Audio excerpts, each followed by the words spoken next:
Welcome, guys, to the final driver ratings before the summer break. We've had the Hungarian Grand Prix, and now it's that time where I rate each and every one of the drivers and how they got on over the whole weekend. We've had lots of ranting and raving over the radio and team principals. Will you get more here today? Let's get to it. Welcome, guys. If you're new to the channel, please hit the subscribe button, and if you enjoy the video, hit the like. As ever, we always start with the race winner for driver ratings. But before that, just a little thought on the race. It was a little bit of a throwback to what we've seen in 2025 in some respects, wasn't it? And especially when we get to the race winner, Lando Norris, for the first win as world champion and the first win for McLaren going into the summer break. And what a time to get it. Like I said, in the watch-along for Hungary, it was a goal before half-time. It was that kind of effect. It seems to have it'll shake up the championship. We've got 11 races to go, probably 12. Well, we definitely got 12. We could have reduced, and we'll get into that another time. We might not see Qatar and Abu Dhabi at the end of the season with what's going on that side of the world. But Malaysia is back, and what a race. What a brilliant decision. It's the Bahrain-Qatar Grand Prix happening in Bahrain Malaysian Grand Prix happening in Malaysia, and that is brilliant news. Brilliant news for McLaren's owners, who are Bahraini as well. I'm sure they probably helped get that deal done, and a brilliant weekend for McLaren. Getting back to them as a sidetrack, but Lando Norris, what a weekend from him. McLaren looked nowhere Friday until they rocked up FP3, and it was like, what's going on here? They were there or thereabouts. Did they have the one lap pace? We've seen a race pace from them before. I said this before already. We've seen strong elements in their race in Silverstone from Norris, in Spa from Lando Norris. It was almost the track position or starting so far down, and then just elements of the race which has not gone for them, which kind of made them look worse than they probably are at times this season. But in this race, Lando Norris put that right. Pole position, 12 thousandths of a second. Strategy was bang on from them. I think Ferrari let them off a hook a little bit there. I think the pole was probably Lewis Hamilton's, but they ran first in qualifying. McLaren didn't make that mistake. That's mistakes we've seen from them in previous years, but they were bang on, last over the line, crucial, 12 thousandths, and it was the small differences, and it worked for Lando Norris. And a throwback to what I say is 25, we've seen Lando Norris on pole position and not lead lap one. It happened again, and not just anybody leading the race. It was his teammate, Oscar Piastri. And then we've seen the fiasco with Oscar and Lando pit strategies. And we'll probably hear people saying, oh, the McLaren team favouring Lando again. I don't think that's the case, because there was calls from Lando Norris to pit before Oscar. He didn't get that option, so he wanted to pit when Oscar pit, and he would have come out in the traffic that Oscar come out in. So, you know, that was just a strategy, and Lando made it work by going longer. He said he pulled 10 seconds on Oscar if he could get clear air, and once he did that, he proved absolutely he could that. That stint when he ran longer was brilliant, because Oscar was only 3-4 tenths a lap faster than him at times. And yes, when we'll get to Oscar, we'll discuss him and Carlos, but for Lando, he did absolutely everything that he needed to do, and he shown the pace when he needed it. World champion pace. He was putting Oscar under threat towards the end of the first stint, and he wasn't going to get the benefit of pitting first, which there was that benefit of pitting first. The undercut was strong. We've seen Lewis do that on Max. And Norris didn't do that. He went long and, well, helped by Carlos Sainz. There's a little bit of luck there, but eventually, you know, Piastri retired. But he controlled the race. 15 seconds he's won by in this McLaren, and that is probably the big surprise. I don't think the lead would have been as big as that had Hamilton's not unfolded the way it did. And he was probably helped by who finished second, and we'll get to him, Max Verstappen. But other than that, you've got to say it was a really strong weekend from Lando Norris. It seems like it all came together for him. And what a way to go into the summer break. He'll got his first win for McLaren, spring in his step. And who's going to stop them now? I think his bad part of the weekend was really that mistake going into turn 2, which let Oscar through. But other than that, pretty much the Norris that we know and become to like.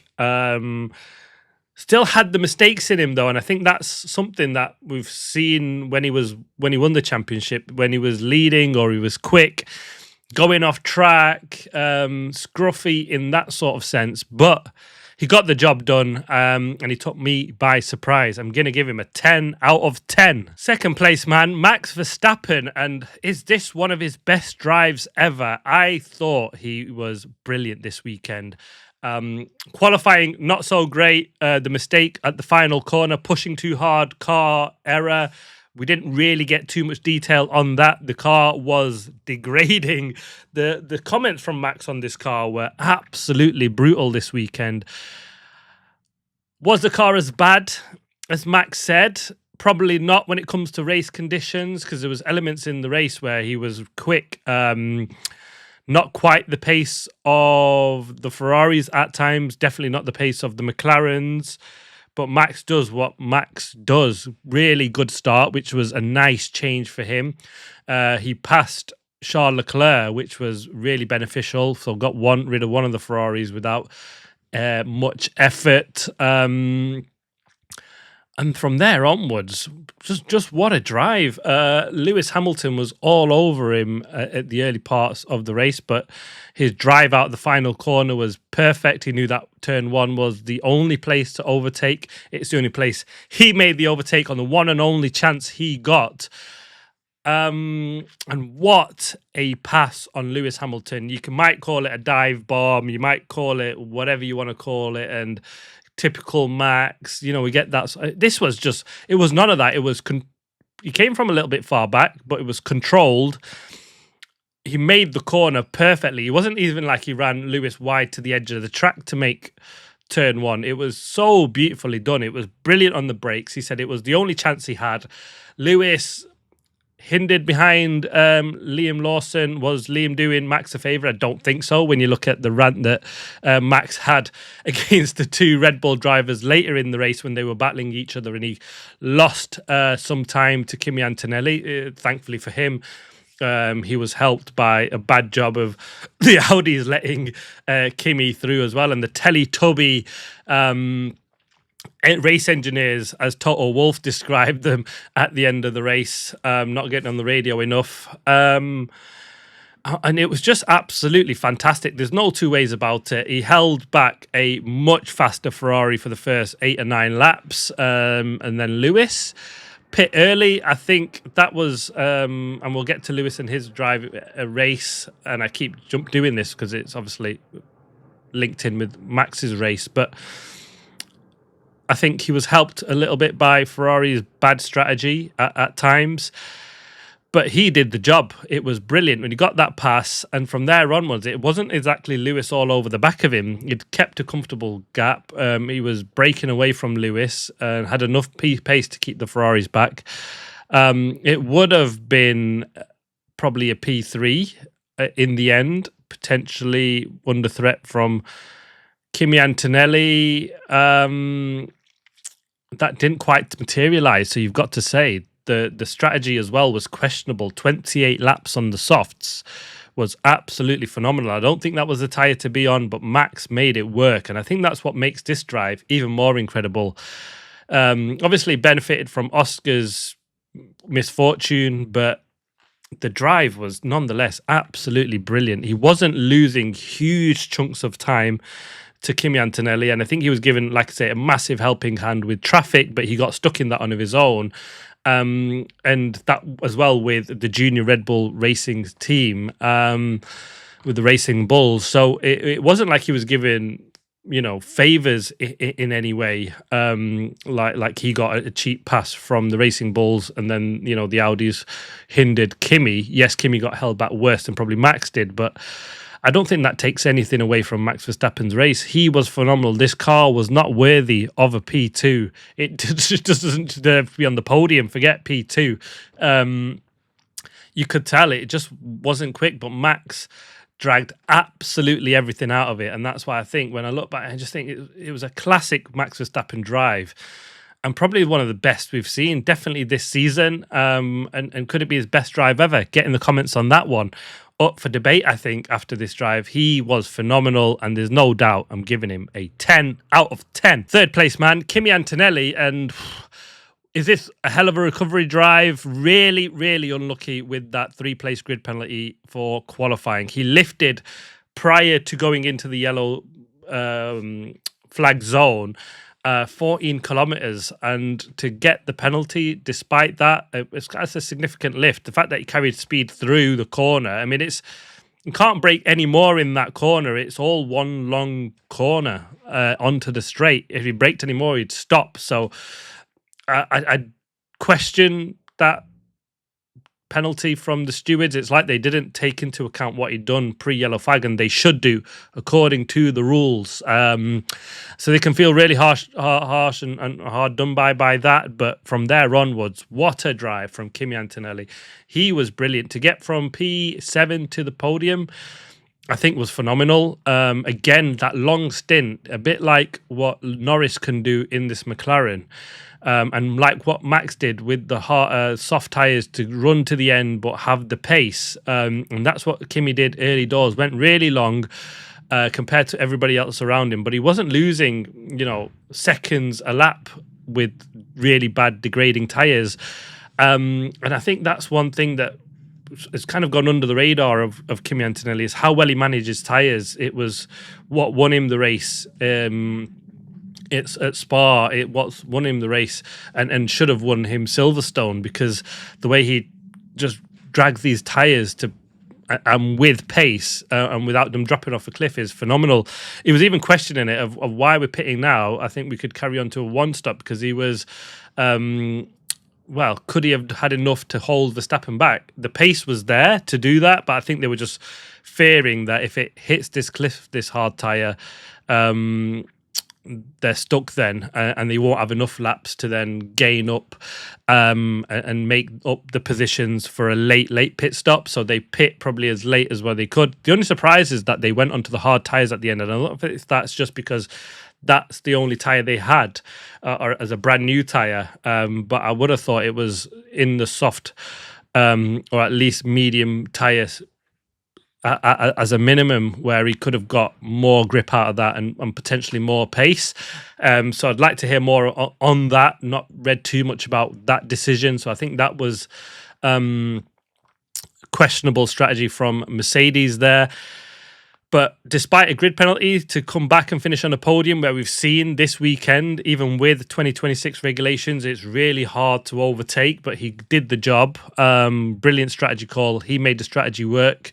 And I think if it wasn't for the Teletubby race engineers that had held Kimi up whilst he was making overtakes or catching Max at the end, he lost best part of 3 seconds behind cars, and that's not including the time he would have made up on Max for a couple of laps, or at least a lap and a half, when he was stuck behind traffic. So the net loss was probably at least 4 seconds, and he finished just 3 behind Max in the end. So I'm not saying he would have gone and passed Max Verstappen, but we did lose out on the potential of a fight for that second place because of it. And if he'd pulled off that, it was even mega. And another race weekend where I thought he was just absolutely brilliant again. Damage limitation, you feared the worst for him, starting 7th. He was behind his teammate. Championship rivals ahead. Ferraris looked quick, especially in race pace on Friday. But Kimi absolutely did the job, and I'm giving him a 10 out of 10. Fourth place man, Charles Leclerc, and he's had a pretty quiet weekend. Didn't get on top of this car. Didn't have the pace that Lewis Hamilton had in this Ferrari all weekend. Even in qualifying, he just said, I didn't have the pace that Lewis had. I couldn't have done the lap that either him or Lando Norris did. But in the race, he had a clean race, a shocking start, which really, from second, Really disappointing. He was on the dirty side of the grid, but dropped a couple of places, lost out to Max, lost out to Lewis. And I think that was the most disappointing part of his race weekend. But from there on, he just didn't have race pace at all. At any point, I didn't see him threatening. They didn't have the pace of the McLaren or the Red Bull or of his teammate, really. And he got promoted to this 4th place because of Lewis Hamilton's 5-second penalty. So a pretty mediocre race for Charles Leclerc, but again, beats his teammate. Somehow it works out for him. So I think overall, you've got to be positive with the result. I think they expected more. Ferrari should have been stronger. I don't know where their race pace went. Strategy calls from Charles' side, they weren't bad, but there was just no race pace at any point where, and I don't know what more they could have done when the car just didn't seem to be underneath them. Fred Visseur saying, I think mistakes were made this weekend. This was a weekend where we could and should have got more out of this car. I don't think that's the case on probably Charles Leclerc's side. He's probably talking more of Lewis.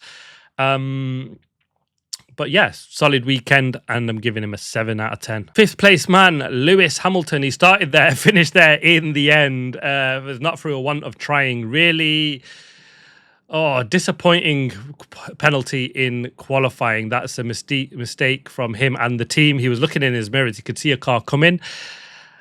Why carry on and just roll through turn 1 like he did? Horribly blocked Oscar Piastri. So, starting second, I think he could have been on. He would have definitely been on for a strong podium. He would have finished ahead of Max Verstappen because his early race pace was good. Strategy calls on the soft was probably right. If he'd got past Max, I think he had the pace to be right up there, and he would have been hounding the McLarens.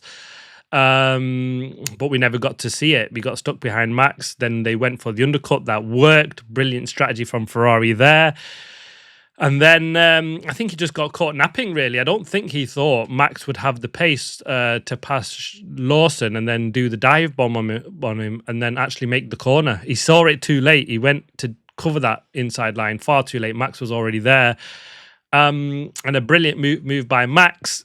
Bit sloppy from Lewis. And then another penalty in the race. This is 3 race weekends where he's had at least 1 penalty. I think the last 2 he's had 2 penalties. Really needs to get his act together on that side of things. A grid penalty, 5-second speeding penalty, just disappointing, sloppy stuff, really. And it's something that we've called Ferrari out in previous races if you watch my watch-alongs.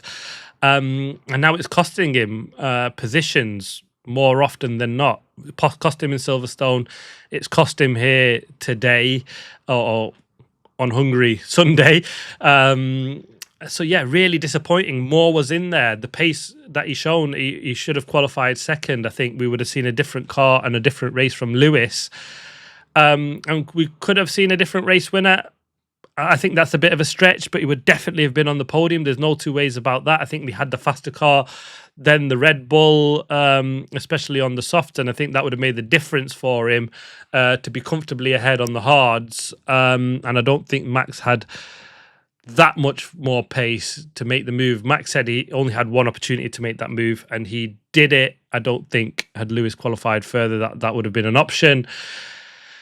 But it's all what ifs and what could have been. So I think it's really disappointing. Another one from Lewis Hamilton. I'm giving him a 6 out of 10. 6th place man, Isaac Hadjar. And I think this is a really good drive from him. I think the problem is we're comparing him to Max, who's stuck this car in 2nd place. I don't think this car was worthy of that. But in qualifying, just a 10th back from Max. And normally you'd see that mean the 2 Red Bulls would line up alongside each other generally in qualifying. This time around, they were split by a Mercedes of George Russell.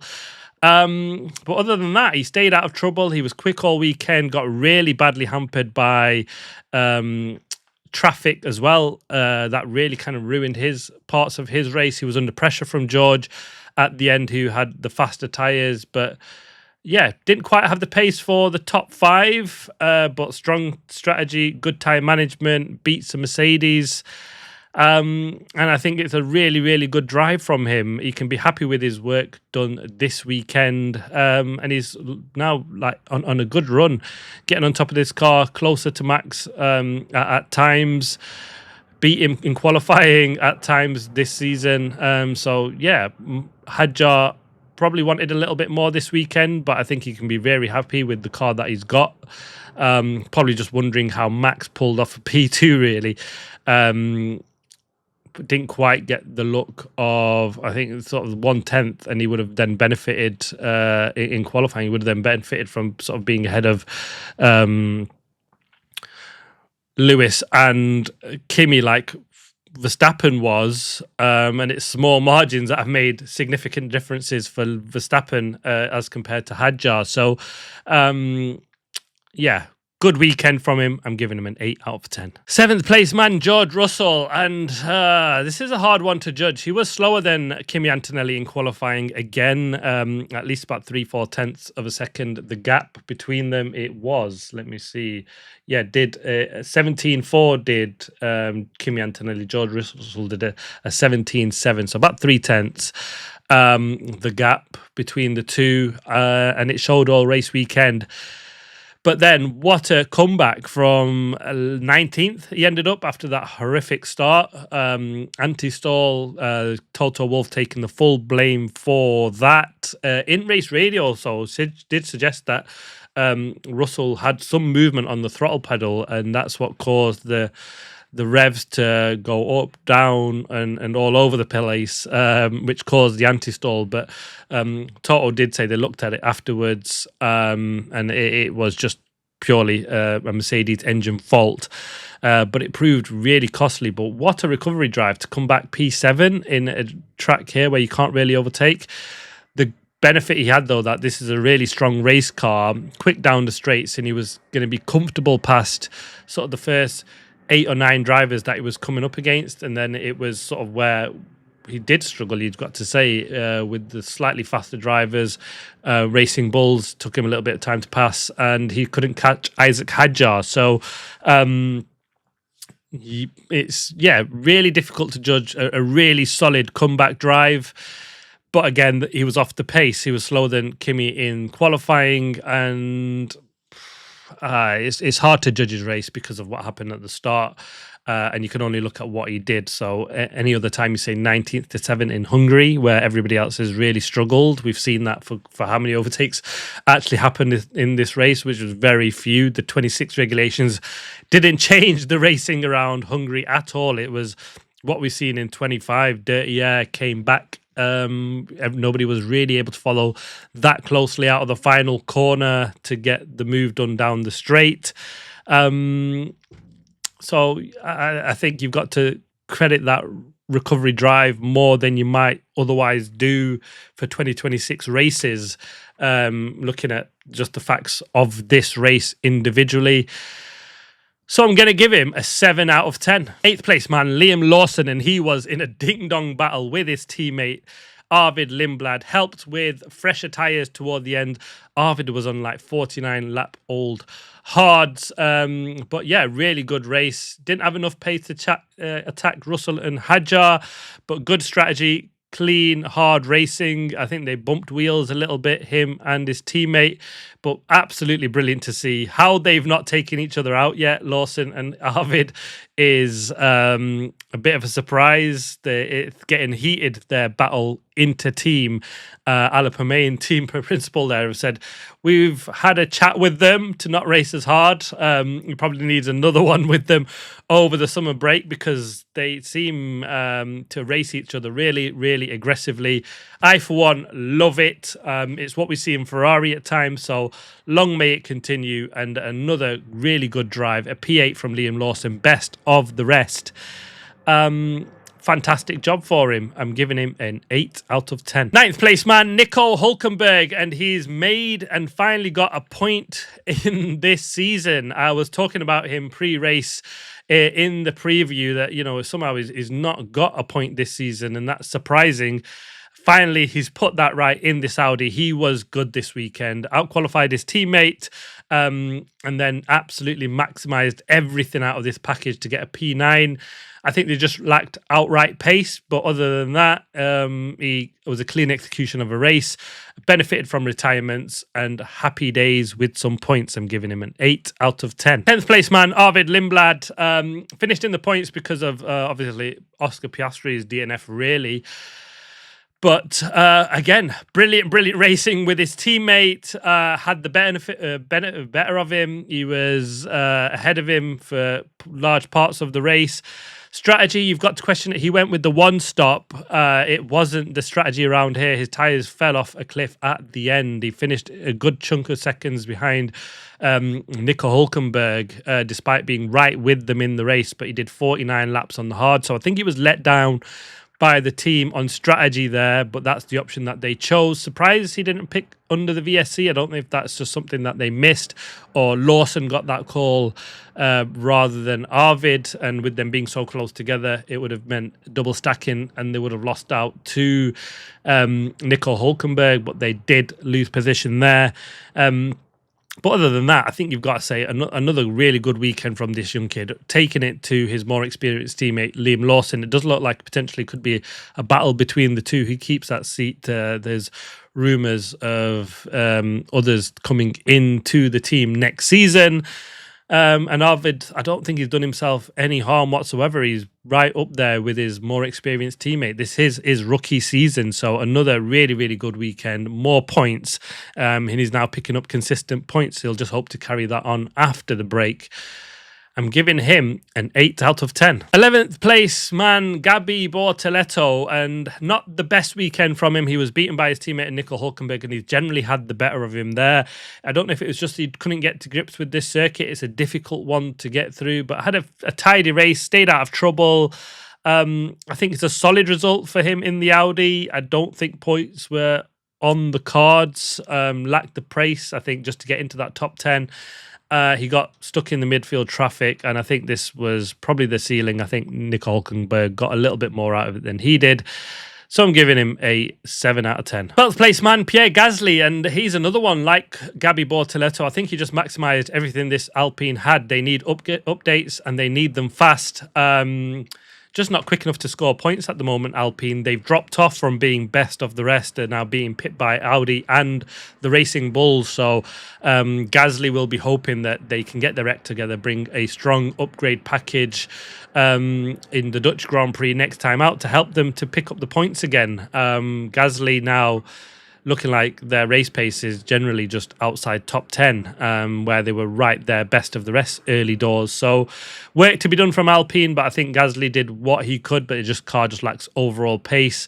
I'm giving him a 6 out of 10. 13th place man, Lance Stroll. Yes, Aston Martin are not last, and they got both cars home. I think that's a massive plus for them. Their race pace was really good. Points were never going to be on the card. I don't think they were ever the target. If they did, they would have clearly, I think they would have come out themselves and said, look, we've overachieved here. Don't expect this next time out. But massive improvements. They can be very happy with the job done. They've not just caught up with others with the rate of their improvements that they've bought consistently. They've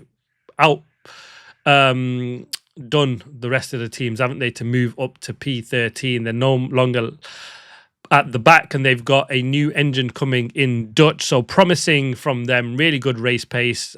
This circuit probably helped him on the engine front. It's not power hungry like other circuits, and now it seems like they're happy, better in a car that's drivable, and to beat his teammate, he qualified behind him. I think it'd be a really good result from Lance Stroll. I'm giving him a 7 out of 10. 14th place man, Fernando Alonso, and well, yeah, just like Lance Stroll, a brilliant weekend to get into Q2. I think that was just what Fernando Alonso does. That was brilliant from him. I would have brought a lot of cheer to the team, because that's just reaffirmation that this car is heading in the right direction. Fernando Alonso was massively happy with this car, just being competitive again, racing with competitors, and to get it into Q2 was phenomenal. He knows upgrades are coming. The fact that these worked is promising, and hopefully the more upgrades will help them move up. And we could see them fighting for points very soon. And to say that they've done that before the Williams, considering where this car was early doors, you think you've got to say that's a fantastic job from the Aston Martin team.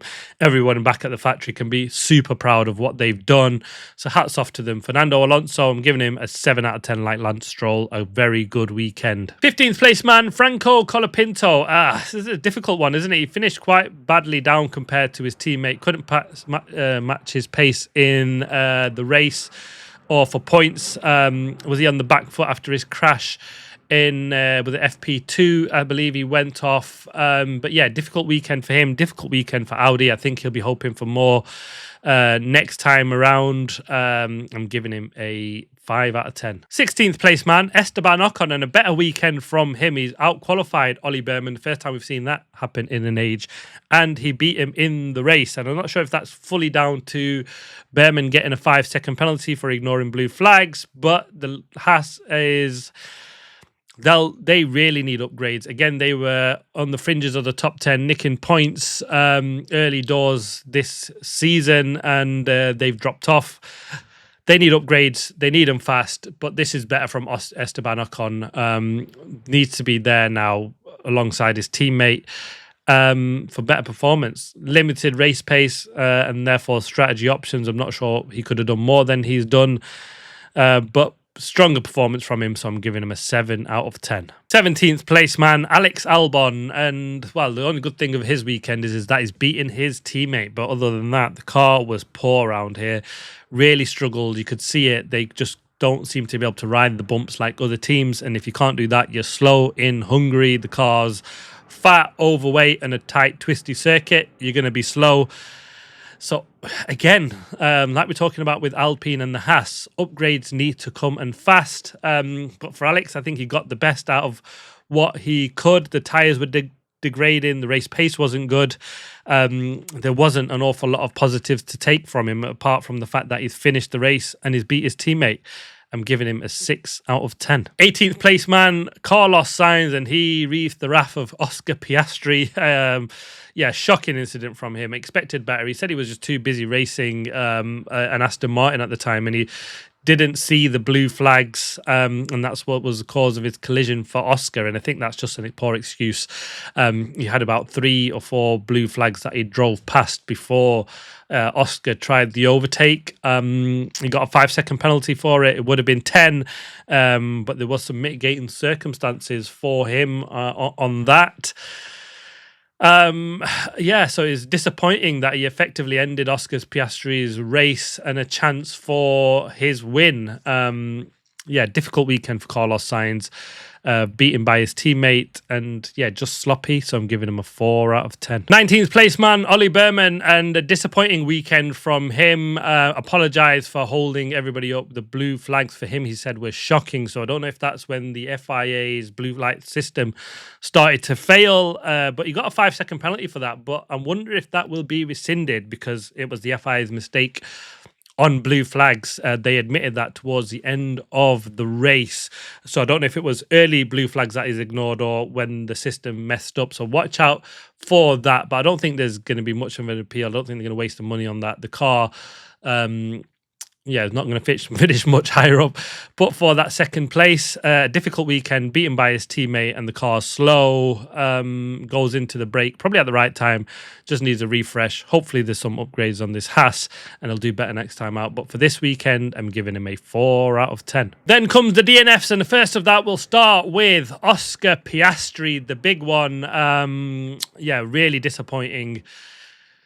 Really good race, you've got to say. Qualifying, disappointed. He started a few places back of Lando Norris, and his teammate got pole, so there was pace in that car. But again, Oscar not able to maximise it, not being able to get out of the car the pace that we've seen Lando Norris have. But other than that, you can't question his race pace. It was really good race. IQ was right there. Got the pass on Lando Norris turn 2. I think that was probably helped by a mistake from Norris there. But from there on, it looked like he had controlled the race and was controlling it to victory. The disappointing part was, though, when he said, this is all I've got for pace on these tyres. But then his teammate went on a little bit longer and pulled off more pace than he could show. So, yeah, difficult one there. Obviously got destroyed for the race win by Carlos Sainz, no through fault of his own. Otherwise, he had enough to keep Norris back or be ahead of him at least. Would he have been able to keep Norris back throughout the whole race? It's hard to tell. I think he probably would have, just because if there's only one overtake place down into turn 1 and both with the same cars, I think he probably would have managed to do that. But it was a 1-2 and it looked like he would hold on for that second place, but for that gearbox failure. Yeah, really, really difficult weekend. A hard one to judge as well, because he's not had a great qualifying, but he would have had a great race, and he's had this DNF and the Carlos Sainz incident. So lots of things in play when you consider Oscar's race. So I'm going to give him a 8 out of 10. I think it was a strong enough race to warrant that. Then comes Sergio Perez, and again showed a promising pace early doors, but he was out-qualified by his teammate, so not the best start there. And reliability ended his race as well. A suspension issue for him, and yeah, Cadillac just need to try and make a car that can get to the end of races now, don't they? It's getting a little bit disappointed and disappointing. Hard to judge. Sergio Perez, I'm giving him a 5 out of 10. And then comes his teammate Valtteri Bottas, and again, I didn't get any opportunity to show what he had in race pace. Yeah, qualified Sergio Perez, but you got about 6 or 7 laps in this Cadillac, and then brake failure, had to use the wall in the pit lane to stop. Lucky for everybody else, or certain drivers at the time, he didn't stop out on track, and there was not a need for a virtual safety car or a safety car. Again, really hard to judge his race because of how little he did, but based on qualifying, that was a better performance, and it's hard to rate him more than Sergio, but I am, just based on qualifying, I'm giving him a 6 out of 10. On to my predictions review, and I was so close to a nearly perfect prediction for qualifying. I did have Lewis Hamilton first, Charles Leclerc second, and